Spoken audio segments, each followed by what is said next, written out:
Magandang araw, sambayan ng Pilipino. Magandang araw, mga kababayan. Kasama niyo po ngayon si Ka Eric sa isa na namang episode ng ating Balita at Talakayan. Mga kababayan, closer to 100,000 subscribers na po tayo and tuloy-tuloy lang ang ating paglawak at paglago ng ating mga supporters. Salamat at maraming salamat po sa inyong pagsuporta at pagsubaybay.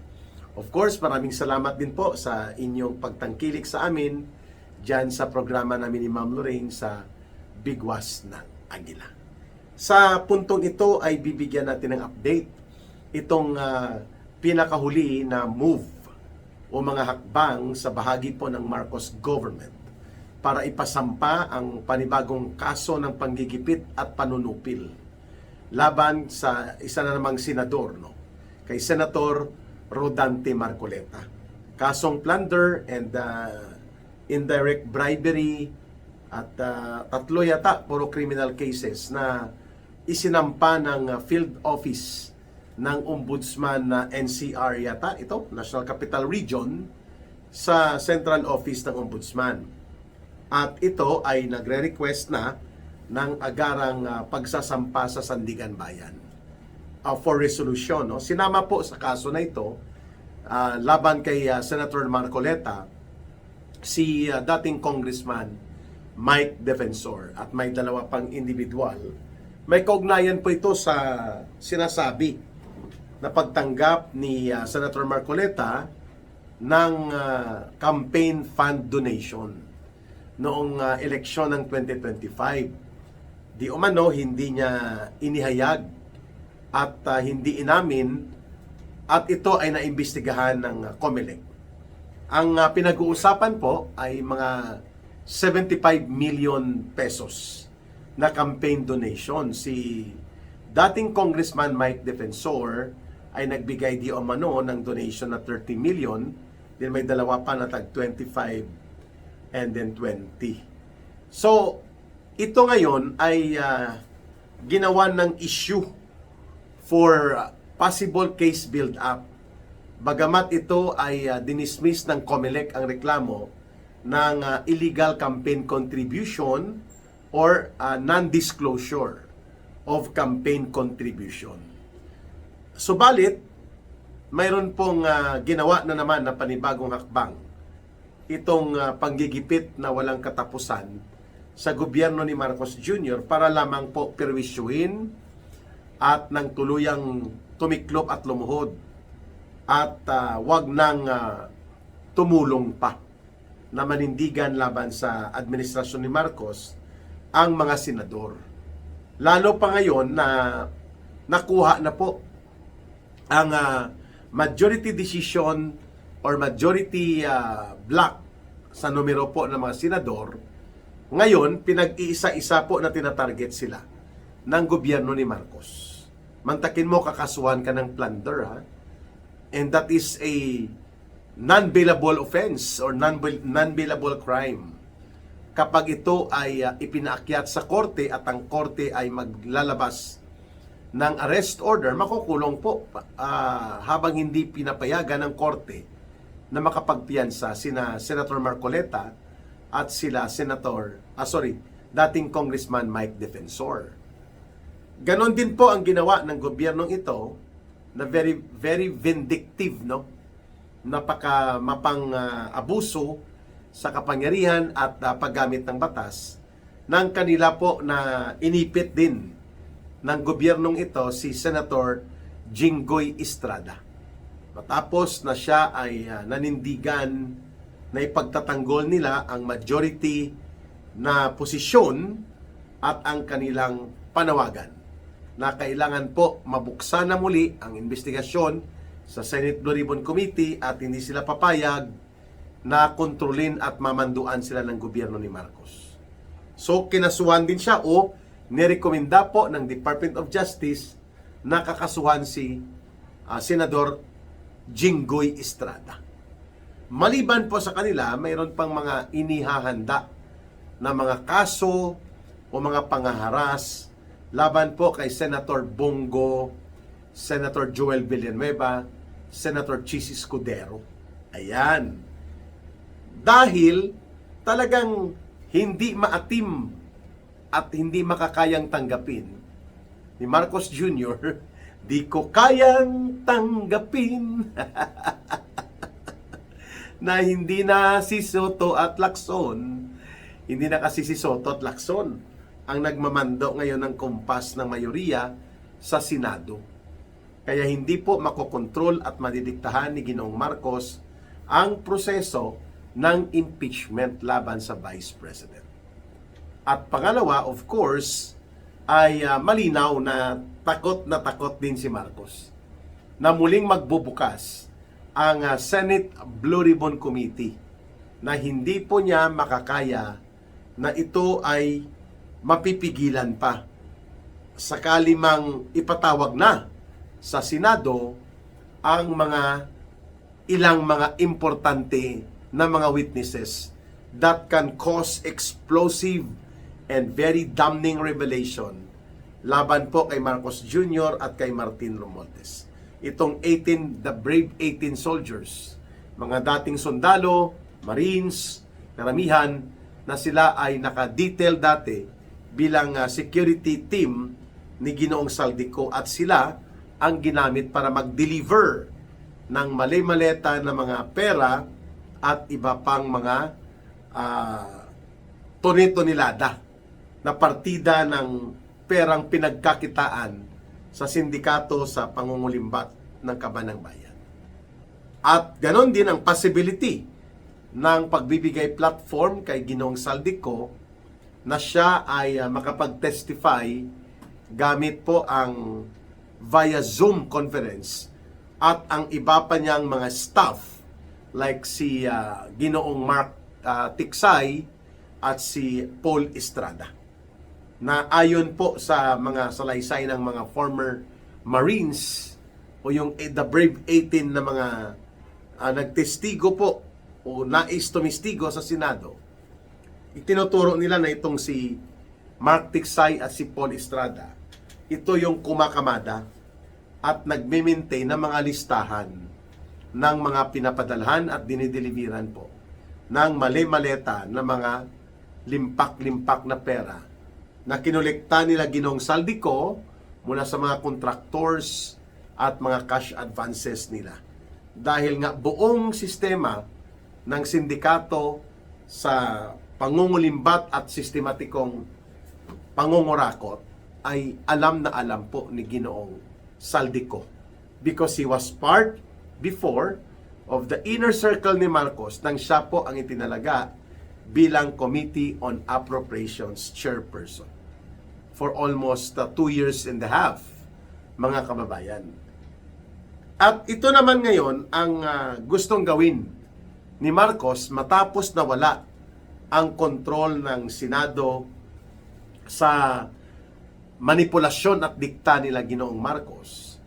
Kailangan po maraming mga senador sa bagong majority ang dapat gulatin, pilit-pitin at paluhurin so that the explosive investigation sa pagkakasangkot nila Marcos at nila Romualdez dito sa pinakamalawak at pinakamalaking iskandalo ng pangungurakot ay mapagtatakpan nila dyan po sa loob ng Senate Blue Ribbon Committee. Kaya hindi po in-expect ni Senator Marcoleta ito, nasasampahan din siya ng kaso. Kasama po si dating Congressman Mike Defensor. Ang taktika na ito, mga kababayan, tinatawag po ito na lawfare o law warfare.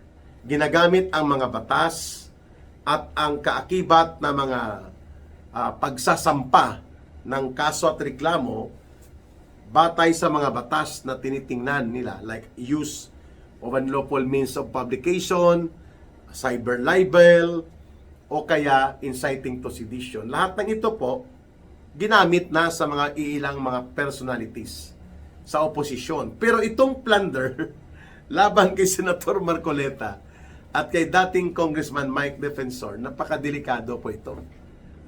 Na hindi natin pwedeng hindi punahin sapagkat lumalabas po na talagang nais paluhurin at totally i-collapse ang political opposition sa loob ng Senado. Kaya naman po, kahit na katawa-tawa daw itong kasong ito at baka makatsamba na mag-cooperate ang Sandigan Bayan at ipaproceed niya ito sa trial, kawawa naman po si Senator Marcoleta at si Senator or si Congressman Mike Defensor na ginamit sila bilang visual aid or props dito sa layunin ni Marcos na gamitin at i-exploit ang investigation and ang arrest order na ito na kailangan po nila mapahina ang fighting unity and fighting will ng mga senador na hindi nakokontrol sa ilalim po ni Ginoong Marcos. Kaya nangyayari ito, no? And aside from this, sa kaso ni Senator Marcoleta at ni former Congressman Mike Defensor, marami pa pong ibang mga social media personalities and commentators ang tinatarget din upang maisasampa ang mga kaso laban sa kanila. Kagaya po ngayon ng ginagawa ng NBI, pati po si Attorney Harold Respicio, tinarget na rin po siya na sampahan ng kaso ng Center for the Investigation of Cybercrimes. At naireklamo na rin po sa NBI at ipapatawag itong si Harold Respicio. So sino pang hindi nahaharas, no? Marami pa po ang mga pinagkakasuhan ngayon ng NBI at ng taga-DOJ dahil ito ay utos daw ito ni Marcos na patahimikin at palampain, no, ang mga consistent na nagpupuna at bumabatikos sa katiwalian at pandarambong ng gobyerno at nagbubunyag po sa naturang mga pagkakasangkot mismo ng gobyernong ito ni Ginoong Marcos. Kaya naman, maliban po kay Attorney or Senador Rodante Marcoleta, ay mukhang ipatatawag din hindi lamang si dating Congressman Mike Defensor, kundi ang iba pa po na tinatarget ngayon na magkakaroon din ng mga kaso at ginagamitan nga ng naturang sinasabi ko batas para butasin ang batas mismo. This is a clear case of political persecution, harassment, and intimidation. Nang tinitingnan ko dito na paano nagkaroon ng plunder case. Si Senator Marcoleta, hindi naman po siya ang nagnakaw sa kaban ng bayan. Ganon din po si former Congressman Mike Defensor. Ang kanila lamang po pinakamabigat na ginagamit ni Marcos sa kanila ay they are perceived to be the leaders of the opposition group sa mga parallel at iba pang initiative dahil nga tinutulungan nila ni Marcoleta at nila Mike Defensor ang mga sectoral organizations at mga pagkilos nito na lumawak din ang kanilang participation sa usapin po ng naturang paninindigan ng mga organization. So dahil sa nailahad na ngayon ang malaking possibility na kakasuhan din ang iba pang mga senador, ay mukhang magkakasubukan po ito. Kasi pagkat alam din po ng mga nasa majority senators ngayon kung ano ang dapat kalkalin at pabaliktarin po sa nalalaman nila tungkol sa mga kaganapan dyan sa Senado. So this will not be alone laban sa mga mayoriya ng mga senador. Kung hindi, pati po ang ilang personalidad sa loob ng Senado, tinatarget na rin po para pakalmahin at wag lumawak ang suporta nila dito sa tinaguriang the 15 brave ex-soldiers na ngayon ay kinoconsider na bilang mga whistleblowers. Ayan. Bantayan natin mga kababayan na kung sino at ano pa ang mga isasampang kaso sa ilang senador. Dahil lumalabas din ang pangalan dito ni Senator Bongo itinuturo din po siya na kasabwat nila former President Duterte at nila Senator Bato de la Rosa. Kinakalibrate lang daw at tinitimpla muna ang mga paghataw ng naturang mga pananagutan like itong pagsilbi ng ICC arrest order at ang pagsasampa ng kaso sa ilang pang mga senador. Hindi ito palalagpasin dapat ng Senado. Regardless of political differences, once the institution of the Senate is already attacked, obligado po dapat na tayo ay manindigan din kasama ng mga senador. Yan ang hindi ginawa po nitong mga silent minority na lumalabas that they were informed ahead of a possibility of escalation of tension sa Senado laban po sa mga taga-NBI.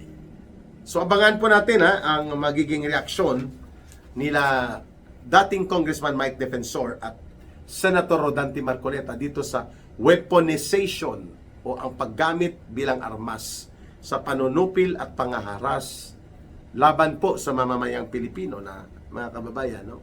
Ito po ang nakikita natin ngayon na update that even other senators na hindi po kasangkot naman talaga dito sa problema sa ICC arrest order ay piperwisyuhin din po sila nitong gobyerno sa pamamagitan ng pagsasampa ng mga kaso at upang maperwisyo, mapanghinaan ng loob po ang mga ilang personalities na nasa political opposition. We hope and pray na magiging malakas din po ang pamilya at tagapagsuporta ni Senator Marcoleta at nila former Congressman Mike Defensor upang mas lalo pang lumawak din ang partisipasyon ng mga mamamayan sa patuloy na panunupil at panggigipit na kasalukuyang administrasyon sa mga batayang karapatan ng ating mga mamamayan. Abangan ang pagbabalik po ng Balita at Talakayan with Ka Eric. Mabuhay po kayo at mahalin natin ang bansang Pilipinas. Walang ibang magmamahal nito kundi tayo ring mga Pilipino. Para sa Diyos at sa Pilipinas nating mahal, may God bless everyone. And may Allah will be with those who are Muslim brothers and sisters. Maraming salamat muli. Bye for now. Ito po si Ka Eric. Mabuhay!